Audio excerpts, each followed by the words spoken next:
넋두리입니다. 자작이라 하셔도 좋고 병신 같은 년이라 욕을 하셔도 좋아요. 그냥 어디에든 말하지 않으면 제가 죽을 것 같아서 씁니다. 5년 동안 몰랐다. 정말 까마득히 모르고 살았다. 이 더러운 곳에서 나만 나가면 그만인데 왜 이렇게 눈물이 나는지 모르겠다. 남편과 신우는 이복남매라고 했다. 나는 남편보다 5살이 많았고 신우는 남편보다 7살이 어렸다. 남편의 친엄마는 죽고 새어머니를 평생 엄마처럼 여기며 살았다고 했다. 그리고 그 새어머니와 친아버지 사이에서 태어난 신우가 있었다. 나이 차이가 많아 그런지 남편은 살뜰하게 신우를 살폈고 신우는 나랑 나이 차이가 있어 그런지 약간의 어린 행동을 하는 것 외에 그저 무난무탈한 신우였다. 신우가 18살 되던 해에 어머니가 돌아가셨고 건축업을 하시는 아버지는 지방에서 공사가 많아 한 달이면 2-3번 집에 오시곤 했었단다.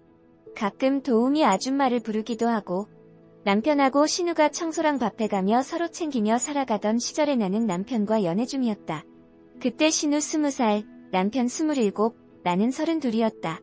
32에 나는 27에 남자친구가 나와 결혼해주지 않을까봐 전전긍긍했고 어린 신우를 시집갈 때까지 같이 보살펴주기로 하는 조건을 걸고 나는 34에 결혼했다. 신우는 성격이 무탈한 편이었고 자기 일은 자기가 스스로 하는 편이라 크게 부딪힐 일이 없었다. 집은 아버님 명의로 된 45평형대의 아파트였고 여전히 아버님은 한 달에 2-3번 하루 정도 자고 식사만 하고 지방으로 가시곤 했다. 29의 남편은 내 남편이라서가 아니라 누가 봐도 훈훈한 외모에 능력도 매너도 좋은 남자였고 나는 그냥 평범한 내 나이에서 2-3살 정도 어려 보이는 그냥 평범한 외모였다. 잘난 남편이 불안해서 항상 외모에 신경 쓰고 있었고 집안일도 일도 잘하는 완벽한 아내가 되기 위해 무던히도 노력해놨다. 남편은 출장 외에 특별히 술 먹거나 늦는 일이 없었다. 집안일도 같이 해주고 신우이가 시집살이 시키지 않느냐는 너스레도 떨어주었다. 사실 연애할 때 뜻하지 않게 임신이 되어 아이를 낳고자 했지만 그때 결혼할 수 있는 상황이 아니라 꼭 책임져주리라 약속하고 아이를 지웠었다.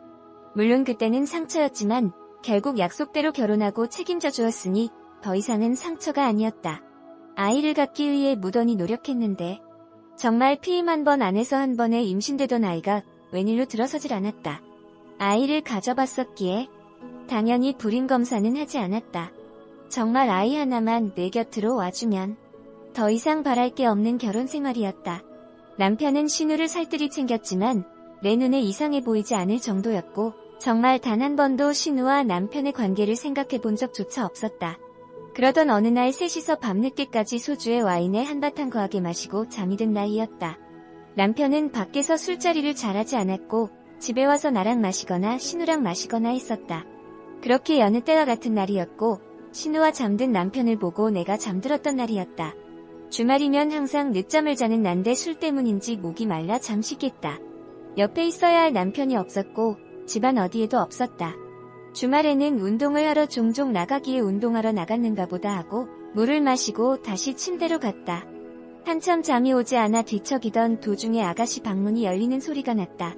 그러더니 현관에서 신발 소리가 들리더니 현관문이 열리는 소리가 났다. 아가씨가 나가는가 보다 했는데 남편 소리가 들리는 것이었다. 지금 막 들어온 것처럼 하지만 분명히 순서가 잘못되었다. 현관문이 열리고 신발 소리가 들려야 맞는 건데 이상한 생각을 지울 수가 없었다. 남편은 정말 나갔다 온 것처럼 행동을 했고 나는 내가 미친년이지 별 생각을 다해 하고 말았다. 남편이 출장 간다던 날 아가씨는 친구들과 여행을 간다고 했고 나는 오랜만에 혼자서 휴식을 즐기고 있었다. 그때 친구에게서 온 전화. 이태원에서 나랑 내 남편을 봤다며 어리냐고 말하며 뒷모습을 놓쳤다고 말하는 친구. 나는 집이라고 말하고 남편도 출장 가고 아예 둘 다 잘못 봤다고 생각하고선 말았다. 하지만 그때 남편은 이태원에 있었던 게 맞았고 남편을 본 친구가 옆에 있는 여자를 당연히 나라고 생각했었나 보다. 신우이도 나와 같은 갈색 머리에 긴 생머리였으니깐. 남편이 출장을 끝내고 돌아오는 날 나는 아빠가 입원했다고 소식에 남편에게 전화를 걸어 병원에 가 있어야겠다고 했다. 남편은 집에 들렀다가 병원으로 온다고 했고 나는 서둘러 병원에 갔다. 아빠는 아주 가벼운 부상이었고 엄마가 유난을 떠신 거라 대충 수습을 하고 집으로 돌아갔다. 남편은 아직 돌아오지 않은 상태였다. 드레스룸에서 옷을 내려놓고 있는데 남편이 들어오는 소리가 들렸다. 나는 놀래주려 드레스룸 불을 끄고 남편이 오길 기다렸다. 그런데 남편 혼자가 아니었다. 순간적으로 몸을 숨긴 나는 신우와 남편이 방을 하나하나 열어보며 내가 없음을 확인하는 것을 느꼈다. 소파에 앉는 소리가 들렸고 둘의 대화는 정말이지 나는 악몽을 꾸는 것 같았다. 이태원 그 집은 과대평가가 됐다는 둥 호텔은 친구가 너무 싸구려였다 같은 냄새 나는데 언니가 의심하진 않을까? 그래도 간만에 너무 좋았다. 등 한참을 말이 없길래 귀를 기울이던 도중에 남편의 신음소리가 들렸다. 그래, 둘이 거실에서, 나 없는 거실에서 이성의 끈을 놓아버린 나는 문을 열고 나갔고 헐벗고 엉켜있던 남편과 신우이 허둥대는 그 꼴이란 정말 짐승이 따로 없는 것 같았다. 나는 주저앉았고 그둘은 말없이 집을 나갔다. 이틀 동안 그둘은 돌아오지 않았고 내 전화도 받지 않았다. 나는 이틀 동안 연차를 쓰고 집에만 있다가 3일째 되는 날 출근을 했다. 그리고 퇴근하니 내가 출근한 건 어찌 알았는지 집에 다녀간 흔적들이 보였다. 나는 신우의 컴퓨터를 뒤지기 시작했다. 하지만 아무것도 나오지 않았다. 5일 만에 남편이 들어왔다. 나는 대화를 하길 원했고 남편은 입을 열었다. 신우는 보호 차원에서 호텔방에 처박아 두었고 모든 일은 자기 잘못이라고 한다. 신우는 사실 새어머니가 데리고 들어온 갓난아이이며 피가 섞이지 않았다고 새어머니를 받아들이지 못하는 할머니 때문에 애를 낳아왔다고 아버지가 거짓말을 한 것이란다. 새어머니가 돌아가시고 나서 신우는 남편에게 많이 의지했고 밤낮집에서 단둘이 지내는 일이 많아지면서 그렇게 둘이 관계를 시작했다고 한다. 그때 신우가 고딩, 남편은 군 전역했을 때였다고 한다. 몇 번 끊고 서로 새롭게 살아보려 했지만 잘 안 됐고 가족, 연인, 그 이상의 감정이라 더 이상 끊어낼 수가 없다는 사실을 깨달았다고 한다. 나랑 연애하는 기간에는 물론이고 결혼하고 나서도 내가 집에 없을 때 둘의 관계를 계속 지속해왔다고 다 털어놓았다. 신우가 간혹 생겼다던 남친도 다 거짓말이었고 내 눈을 피하기 위한 일종의 작전. 신우의 철없는 행동으로 혹시나 내 의심을 살까봐 남편이 그동안 케어한 것까지. 신우는 9년, 거의 10년을 남편을 남자친구로 생각하고 살았고 남편은 신우를 위해 정관수술까지 했단다.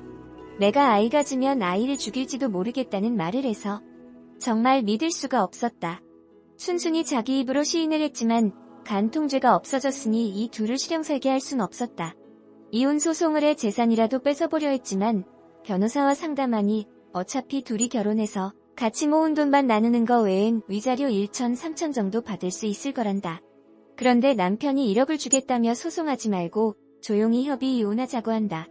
같이 모은 돈도 다 날 주고 위자료로 1억을 주겠단다. 그래, 신우를 위해서인가 보다. 시아버지란 사람도 이미 알고 있는 것 같고 죽은 새엄마라는 사람과 서류 혼인도 하지 않았었고 신우는 친아버지 호적에 등록되어 있는 상태로 둘은 정말 완벽한 남남이니 이제 나만 없어지면 둘이 잘 먹고 잘 살 수 있겠지. 서류는 이미 접수고 5년 동안 모은 돈은 전부 나에게로 그리고 위자료 1억은 오늘 입금이 되었다. 나와 대화한 이후로 남편은 신우와 호텔방 생활 중이고 단 한 번도 들어오지 않았다. 나는 이제 내 옷가지들만 싸서 나가면 되는 것인데 왜 이렇게 가슴이 먹먹하고 찢어질 것 같은지 모르겠다. 우리 부모님은 모르시고 내 친구들도 아무도 모르는데 나는 오늘 어디 가서 울어야 할지 모르겠다.